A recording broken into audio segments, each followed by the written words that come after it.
নমস্কার, দুপুর 12টা খবর দিনভর নিয়ে আমি অতনু রয়েছি আপনার সঙ্গে খোলা আকাশের নিচে। আগামী 1 ঘন্টা হবে বুলেটিন এবং অবশ্যই আমাদের নজর থাকবে মুখ্যমন্ত্রী মমতা বন্দ্যোপাধ্যায়ের কড়া বার্তার পর প্রশাসন কিভাবে কাজ করে, জনপ্রতিনিধিরা কিভাবে কাজ করেন তার দিকে। কারণ কড়া বার্তা একেবারে রুদ্রমূর্তি ছিল মমতা বন্দ্যোপাধ্যায়ের গতকালকের এই বৈঠকে, যেখান থেকে তিনি দুর্নীতি রুখতে কড়া বার্তা দিচ্ছেন, কঠোর হতে হবে নির্দেশ দিচ্ছেন।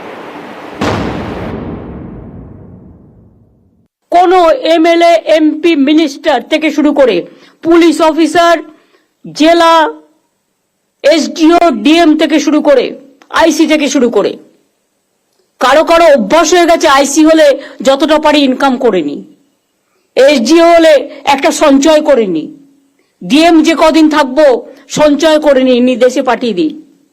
এগুলো অনেক হয়েছে, আর করবেন না প্লিজ। এবার কিন্তু বড্ড চোখে লাগছে। হাওড়াতেও এসডিও আছে, নদিয়াতেও কুপার্স ক্যাম্প এসডিও রানাঘাট আছে, পূর্ব মেদিনীপুর হলদিয়াতেও এসডিও হলদিয়া আছে। তারা দেখে না কেন? কেন দেখে না? তাদের they have to take the responsibility. এদের কাছে শোকজ করো, ক্লারিফিকেশন চাও। সরকারি জমি দখল হয়ে যাচ্ছে জানিয়ে ক্ষুব্ধ মমতা বন্দ্যোপাধ্যায় কড়া বার্তা দিচ্ছেন, কঠোর হতে হবে, প্রয়োজনে শাস্তি দিতে হবে। কিভাবে হচ্ছে জমি দখল, মুখ্যমন্ত্রী মমতা বন্দ্যোপাধ্যায়ের এই নির্দেশের পর এবার 6 দফার নির্দেশিকা নবান্নের জেলায় জেলায় যা পাঠিয়ে দিতে হচ্ছে। 6টি বিষয় কাজ করতে হবে, 6 ভাবে কাজ করতে হবে, অর্থাৎ 6টা গাইডলাইন বেঁধে দেওয়া হয়েছে নির্দেশিকায়। যে নির্দেশিকা পাঠানো হচ্ছে জেলায়। নবান্ন সূত্রে খবর, নবান্ন থেকে আমার সঙ্গে রয়েছেন প্রতিনিধি সোমরাজ। সরকারি জমি বেহাত হয়ে যাচ্ছে, দখল হয়ে যাচ্ছে, তা রুখতে কি দাওয়াই দেওয়া হচ্ছে এই নির্দেশিকায়?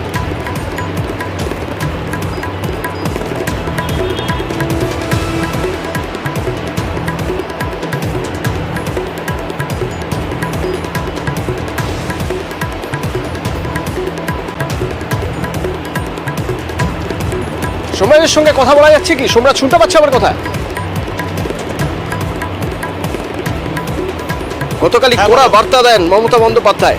সোমরাজ শোনা যাচ্ছে?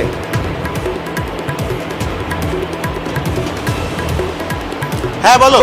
জেলায় জেলায় যে নির্দেশিকা পাঠানো হচ্ছে নবান্ন থেকে, সেই নির্দেশিকায় কি থাকছে, কি গাইডলাইন থাকছে, কি রোডম্যাপ থাকছে, কিভাবে সরকারি জমি দখল মুক্ত করা যাবে বা সরকারি জমি বেহাত হওয়া আটকানো যাবে?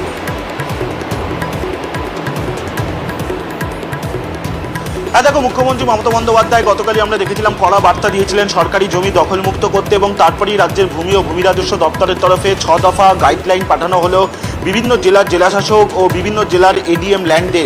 সেখানে প্রথমতই বলা হচ্ছে যে বিভিন্ন সরকারি জমিতে সাইনবোর্ড লাগাতে হবে এবং সেই সাইনবোর্ডে স্পষ্ট লিখে দিতে হবে এই জমি রাজ্য সরকারের।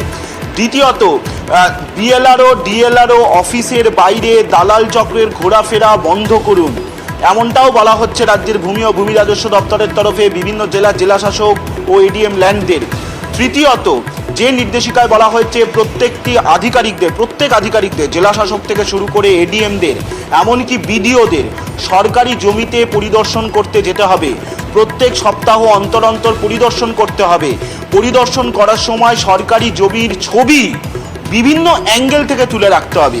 এবারে যেখানে একটা প্রশ্ন আসে যে আধিকারিকদের সরকারি জমির ছবি কেন তুলে রাখতে বলছে ভূমি ও ভূমি রাজস্ব দপ্তর, তার কারণ যে জায়গায় মূল অভিযোগ, 1, সরকারি জমির চরিত্র বদল হয়ে যাওয়া, 2, সরকারি জমির পরিমাণ কমে যাওয়া। এই দুটি কারণের জন্যই মূলত আধিকারিকদের বলা হলো যে তারা যেন বিভিন্ন অ্যাঙ্গেল থেকে যখনই পরিদর্শনে যাবেন তখনই ছবি তুলে রাখতে হবে। কোন আধিকারিক সপ্তাহে কতবার কোন জমির পরিদর্শন করছেন তার জন্য লগবুক রাখতে হবে। সেই লগবুকে তাদের নাম, কোন জমি এবং সেই জমি পরিদর্শনের সময় কি নজরে এসেছে গোটাটাই লিখতে হবে। পাশাপাশি শুধুমাত্র সরকারি জমি নয়, বালি খাদান এবং বিভিন্ন অবৈধ কয়লা খনি নিয়েও কড়া নির্দেশিকা দেওয়া হয়েছে নবান্নের তরফে। এক্ষেত্রে মনে করা হচ্ছে গতকাল মুখ্যমন্ত্রী মমতা বন্দ্যোপাধ্যায় যে বার্তা দিয়েছেন তারপরেই রাজ্যের ভূমি ও ভূমি রাজস্ব দপ্তরের তরফে মোট 6 দফার নির্দেশিকা দেওয়া হয়েছে, এবং এই 6 দফার নির্দেশিকা কার্যকরী হচ্ছে কিনা সপ্তাহ ভিত্তিক রিপোর্ট দিতে হবে রাজ্যের ভূমি ও ভূমি রাজস্ব দপ্তরকে প্রত্যেকটি জেলার এডিএম ল্যান্ডের। আচ্ছা, ধন্যবাদ সোমরাজ।